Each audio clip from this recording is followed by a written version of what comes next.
The glass of Bordeaux caught the firelight just so, casting a deep crimson shadow across the pine table between us. My husband raised it slowly, his eyes holding mine with that particular warmth he'd spent 4 years perfecting, the kind of warmth that made women feel chosen, protected, adored, the kind that had nothing to do with love. To us, he said. 4 remarkable years. I smiled and raised my own glass. To us. He drank. I only pretended to. Before I tell you how we ended up in that Whistler cabin with the snow falling silently outside and a recording device stitched into the lining of my cardigan, I should tell you about the woman I was when Daniel first walked into my life. Because the woman sitting across from him that February evening, patient, prepared, utterly calm, she was someone else entirely. Someone Daniel himself had made me become. I was 37 when we met at a gallery opening in Gastown. It was one of those crisp Vancouver October nights when the harbor smells like salt and possibility and you feel somehow that something is about to shift. I was there for a client, a hotel developer who wanted my opinion on a sculptor's outdoor installation pieces. I had my notebook, my reading glasses, and absolutely no interest in meeting anyone. My landscape architecture firm had just landed its largest contract of the decade, a complete redesign of a waterfront park in North Vancouver, and my attention was entirely consumed by soil drainage and tidal erosion patterns. Daniel found me standing in front of a bronze piece that resembled a wave mid-collapse.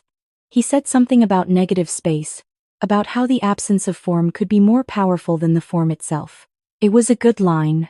I remember thinking that then, and filing it away with the mild admiration I gave to well-constructed sentences. I did not think about it again for 3 years. By then I understood it differently. He was an independent financial advisor, he told me. Semi-retired, technically, having sold his practice 2 years prior. He was 46, silver-templed, with the kind of easy confidence that came not from arrogance but from a life in which things had, he implied, always worked out. He asked me about the sculpture and then, 10 minutes later, about my work. He asked questions that required real answers, not polite ones. He remembered, at the end of the evening, the name of the hotel client I'd mentioned at the beginning. Our courtship lasted 8 months. He took me to dinner at Hawksworth and hiking in the Squamish Valley. He sent flowers to my office when I finished the North Vancouver project, a small perfect arrangement of wildflowers, not the performative kind. He met my sister Joanne and charmed her without trying too hard. He had an opinion about the Canucks that was wrong but defensible. He was, by every available measure, exactly what he appeared to be. We married the following November at a Heritage Inn on Salt Spring Island, 40 guests, simple food, good wine, the arbutus trees gone copper in the autumn light. I wore my mother's pearl earrings. Daniel cried when I walked toward him down the garden path, real tears, I was certain of it. I thought I knew what a person looked like when they were genuinely moved.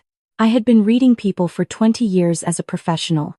Understanding sights and landscapes required the same skill, attention, pattern recognition, patience.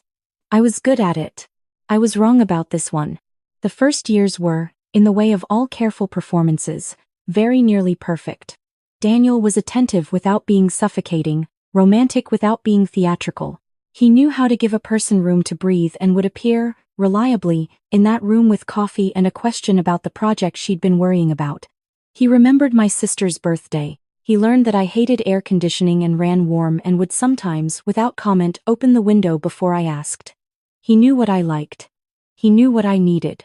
He studied me the way I studied a site before designing for it systematically, thoroughly, over time. I did not notice, those first years, that he was always the one suggesting we consolidate. The joint account, sensible, easier. The life insurance policies, doubled. Of course, we were building a life together.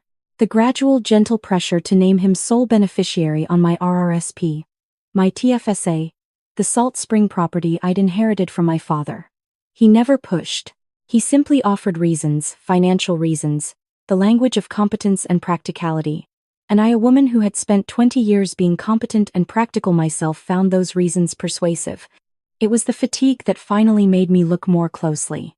It had started the previous spring, a heaviness that wasn't quite tiredness, a fog at the edges of my concentration. My doctor ran blood work and found nothing alarming. I cut back on caffeine and increased my iron. The fog persisted. By August I was falling asleep before 9 and waking without having rested.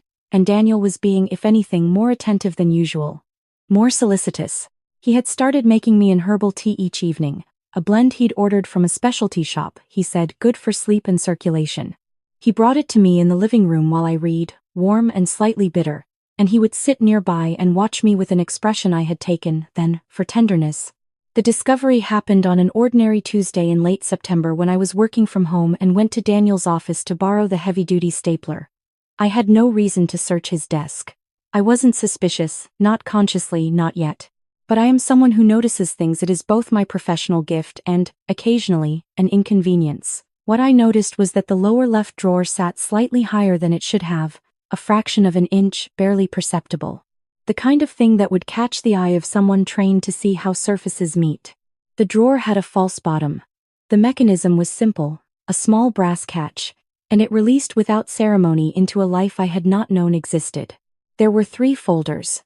Inside each, a woman's name, a province, a timeline, photographs. Sophie Marchand, Montreal, married 2016, deceased 2018. The coroner's report listed cardiac arrest. She had been 41. Renée Bouchard, Calgary, married 2019, deceased 2021, also cardiac. Also 40-something, also wealthy, also previously healthy. Audrey Ng, Ottawa, married 2022. A divorce settlement dated December of that year. Audrey, it seemed, had left before he'd finished. There was a handwritten note in Daniel's careful script. Timing miscalculated, extraction incomplete. Extraction. The word sat in my chest like something swallowed wrong. There were insurance policy documents, provincial death benefit forms, a spreadsheet, meticulous, detailing what each woman had been worth and what, in the end, he had taken. Sophie had been worth $412,000. Renée, $600,000, plus a property in Cochrane. Audrey had cost him. He had actually written this, in his neat accountant's hand. Opportunity loss, est, $340K. I stood in his office for a long time. The rain on the skylight was very loud. Then I put everything back exactly as I had found it, with the drawer sitting that fraction of an inch too high. I went downstairs. I made myself a sandwich. I ate it. I did not call anyone. I did not cry. Something inside me had shifted into a register I did not have a name for then, cold and precise and very, very focused. Later, I would understand it as the same feeling I got when a complex project revealed its logic all at once, the recognition of a pattern. The knowledge that you now understood what you were working with. That evening Daniel brought me my tea. I thanked him. I poured it down the bathroom sink while the shower ran. I had not been poisoned yet, or I had, I realized, but not fatally. Not in a way that would pass quietly as cardiac arrest. The fatigue, the fog. He was building something, calibrating something. He was, I understood now, an expert at this. He had done it before. He would not rush. Rushing, I suspected, was how Audrey had survived. I gave myself 48 hours to decide what to do. I thought about calling the RCMP immediately. I thought about my sister Joanne and what she would say if she knew. I thought about Sophie Marchand and Renée Bouchard, who had no one to think about them. Then I picked up my phone and called Margaret Tran. Meg was a private investigator I had met years earlier through a mutual client, a developer who'd suspected his business partner of fraud, which turned out to be correct. She was 61, small, precise, with a background in forensic accounting and the kind of face that people immediately trusted and immediately forgot. I had liked her then for her thoroughness. I called her now for the same reason. I told her everything. She listened without interrupting. When I finished, she was quiet for a moment, and then she said, "What do you want to happen?" "I want him to answer for all of them," I said. "Not just me. All 3. "Then we need to be methodical," she said. "Do you understand what that means?" "Yes," I said. I understood exactly what that meant. Meg spent 6 weeks doing what I could not have done alone. She tracked Daniel Hargrove, his real name, she discovered, which he had legally changed after Renée, through provincial court records, insurance filings, obituaries, and the particular silence that follows when a wealthy woman dies young and a grieving husband is very quick to settle her estate. She found what she needed in the gaps, the consistent pattern of a man who moved carefully between provinces, who maintained no long friendships, who had a talent for becoming exactly what a particular woman most needed and no history before the age of 32 that could be independently verified. She also found a chemist, a former pharmaceutical researcher named Dr. Lena Park, who had testified in a wrongful death case in Alberta 3 years prior regarding a cardiac glycoside compound that could be administered gradually in small doses, causing progressive symptoms, fatigue, arrhythmia, cognitive fog that would, absent specific toxicological screening, present as idiopathic heart failure in an otherwise healthy person. The same compound had been flagged in Renée Bouchard's tissues during a secondary autopsy requested by her family. The case had stalled. There had not been enough to charge anyone. There was enough now. In November, 8 weeks after I found the drawer, Meg sat across from Detective Patrick Okafor of the Vancouver Police Department with 3 folders of her own. I was not present for that meeting. I was in my office, reviewing a drainage plan for a residential project in Point Grey, and I was thinking about Sophie Marchand and what her October days had been like in the last months of her life. I did not tell Daniel anything had changed. I went about our life with the same measured attention I always had, and it required, I will say honestly, less effort than I expected. When you have named a thing clearly, it loses some of its power to destabilize you. Daniel was a pattern I understood now. I could watch him perform without being moved by the performance. He was, for his part, accelerating. I noticed this in the small ways the tea now offered twice an evening sometimes, his careful questions about whether I'd had my annual cardiac checkup, the increasingly concerned expressions he wore for the benefit of our dinner guests. Claire's been so exhausted, we're going to have her properly looked at in the new year. He was building the narrative. I had heard Renée's family describe the same months before her death in the documents Meg had gathered, almost word for word. He booked the Whistler cabin in January for our February anniversary. He told me it was a surprise, that I deserved a proper rest. He had chosen a private property off the Pemberton highway. Secluded, beautiful, no neighbors within 3 kilometers. He said he wanted us to have real quiet. He was, I thought, planning something elegant. He always had appreciated the elegant solution. The week before we left, I met with my solicitor on George Street and signed several documents. I transferred the Salt Spring property into a family trust administered by Joanne. I made my intentions regarding my RRSP, my TFSA, and the firm's operating accounts explicitly clear in a notarized instrument. I left a sealed package with my solicitor with instructions to open it if I did not check in by phone within 72 hours of our return date, a package that contained copies of everything Meg had gathered, my own documented observations from the previous 3 months, and a signed statement. I also, 2 days before we left, had a very quiet conversation with Detective Okafor. He had been, Meg told me, thorough and careful and extremely unhappy with the pace of his own investigation until he was not. I do not know exactly what was arranged. I know that a second car drove the C2 Sky Highway on the afternoon of the 14th of February, some distance behind ours. Daniel had selected the wine personally, a 2019 Okanagan Cabernet from a winery in Naramata that we'd visited the previous summer. He had been storing it for this occasion, he said. He'd brought it in its own insulated case, which he'd packed himself. On the drive up through Squamish he'd been relaxed and expansive, the version of himself I imagined he became in the final weeks before each conclusion. Certain, accomplished, slightly careless, in the way of a person who believes the outcome is already fixed. The cabin was beautiful, as he'd known it would be. Douglas fir, original beams, a stone fireplace that drew well, a view across a snow-blanketed meadow toward the mountains going purple in the late afternoon light. He made a show of building the fire while I took my bags upstairs, and I listened to the precise sounds of a man going through the familiar motions of setting a particular scene. I had poured my own glass in the kitchen, from a bottle I had opened myself from the case he'd packed ostensibly the same wine, but I had paid attention to which bottles he'd placed where, and I had chosen accordingly. He had not seen me do it. He was still at the fireplace. He opened the bottle he'd intended for me. He poured my glass himself, with that small quiet ceremony he had, and brought it to where I sat by the fire.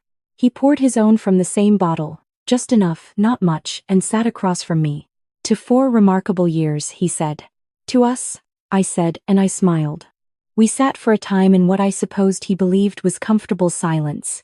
He talked about the summer, about a trip he'd been considering, the Cabot Trail perhaps, or something farther, somewhere remote. He was painting the future in broad strokes, the future he was offering as a gift, as he always did near the end. I watched his face in the firelight and I thought about negative space. About how the absence of something conscience, feeling, the basic human refusal to treat another person as a resource could shape a life as profoundly as anything present in it. "You seem well," he said, watching me over his glass. "Rested. I am," I said. "Better than I've been in months, actually." Something moved behind his eyes. Very slight. I had learned to read it. "That's good," he said. "I'm glad. I've been worried about you." "I know you have," I said. "You've been so attentive." He took another sip. He didn't reach for his phone. He didn't check the time, not yet. He was still comfortable. I set my glass down on the pine table. "Can I ask you something?" I said. "Of course," he said. "Did Renee ever figure it out? Or Sophie?" Before the end, the question landed in the room like something structural giving way. I watched his face process it, the stillness first, the rapid recalculation beneath the stillness, the decision tree of a person who has prepared for contingencies but not, perhaps, for this one. He was very controlled. I will grant him that. It took nearly 4 seconds before he moved. He set his glass down slowly. He said my name. Then he said nothing else. "I found the drawer in October," I said. "The one with the false back. The folders." Renee's folders were particularly thorough. She had good investments. "You must have found that gratifying." His jaw tightened. "Claire, I've had 6 months," I said. "Actually 4 months and a bit, but I understand you know how imprecise these timelines can get." I watched him decide. I had wondered which version of himself he would produce. He tried the reasonable one first. "You don't understand what you found," he said.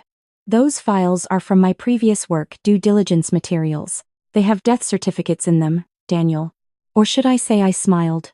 "Just a little, should I call you Daniel? Or do you prefer Hargrove? Your solicitor in Calgary used Hargrove. Though I imagine that account is long since closed." The reasonable one receded. The careful one appeared. "You have no idea what you're talking about," he said quietly. "And this conversation," he gestured, as if tidying the air between us, "this is not something you want to make accusations about. You're not well. We both know that. Your memory has been." "My memory," I said, "is exceptional. I have always had excellent recall. You know that, actually, it was one of the things you noted when you were deciding whether I was a suitable candidate. There is documentation of your process. I have read it." He was quiet. "The tea," I said. 4 months of it, give or take. Dr. Park, from the Alberta trial, was very helpful in explaining the intended cumulative effect. Fortunately, and I want to be precise here, the doses I actually ingested were survivable. You were still calibrating. Taking your time. You always did appreciate a long game." He stood up. Not quickly, but he stood. "I would like you to sit down," I said. "I say this not to threaten you, but because there are people outside who would rather you did." He looked toward the window. The snow was still falling, unhurried, across the meadow. There was nothing visible in the tree line. But he understood me. I could see him understand me, and I could see the understanding change his face into something I had not seen on it before. It was not quite fear. It was something more like resignation, the expression of a person who has encountered the precise contingency they had not prepared for. He sat. "What do you want?" he said. The voice had changed. The warmth was gone from it entirely, and what remained was flat and practical, which I found, strangely, almost a relief. The performance had cost me something to witness for 4 years. The real voice was easier. "I don't want anything from you personally," I said. "What I want, what has already been set in motion, is for Sophie Marchand's family to understand what happened to her. And René Bouchard's brother. He's been asking for 5 years. And Audrey Eng, who I believe is living in Prince Edward Island now and who has never spoken to anyone about what she experienced because she isn't certain herself and she thinks she might not be believed."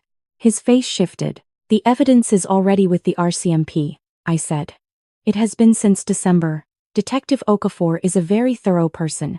I think you may have met the professional equivalent of yourself in him, except for the part where he operates within the law. The conversation we're having right now is being recorded, but it is, I want to be clear, not the evidence. The evidence doesn't need you to confess. It simply needs to exist." "Why," he said slowly, "did you come here?" I looked at him across the pine table with the Naramata wine between us and the fire going and the snow on the meadow outside. I came because Sophie Marchand deserved someone who looked you in the eye, I said. And Renee. And Audrey. I am the only one who can do that, so I came. He said nothing. He looked at the fire for a long moment. Then he looked back at me with an expression I had not anticipated, something that was almost, and this was the part I had not prepared for, almost genuine. He looked tired. He looked, briefly, like a man who was also exhausted by the performance and had been for a very long time. I almost said something then that I shouldn't have. I stopped myself. I picked up my glass instead and took a sip of the wine I had poured myself, which was simply wine, and I waited. They came through the cabin door 12 minutes later. Daniel did not resist. He was, to the end, a person of impeccable composure, which I suppose was its own kind of answer to the question he'd asked me. He had never been anything other than exactly this. The warmth had always been elsewhere. Or perhaps it had never been anywhere. Detective Okafor spoke to me briefly in the kitchen while his colleagues handled the formal procedure in the living room. He said I had been, in his professional opinion, exceptionally organized.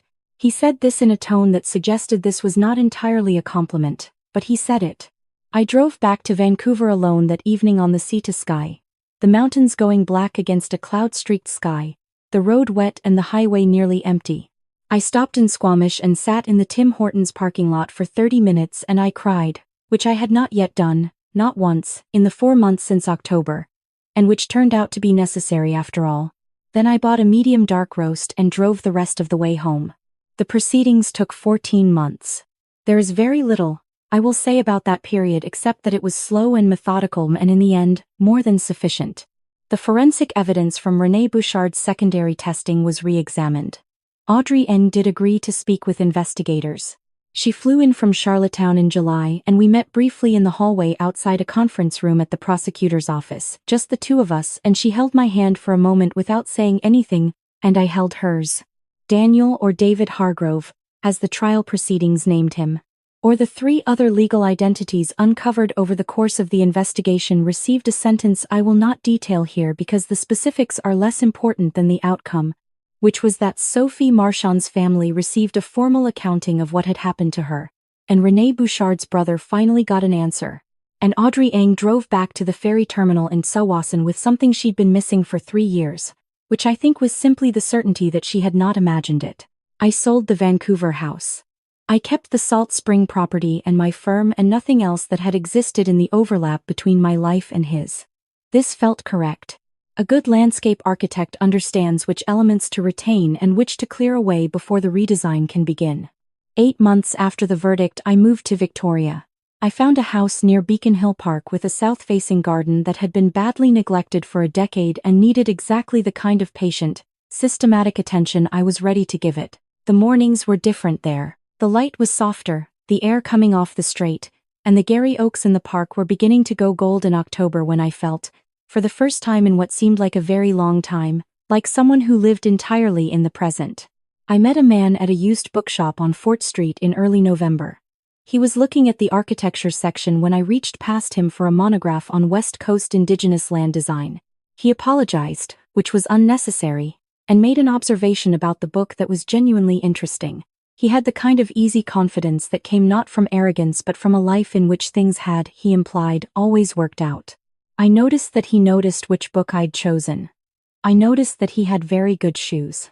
I noticed the particular angle of his attention when I spoke, as if he was filing things away.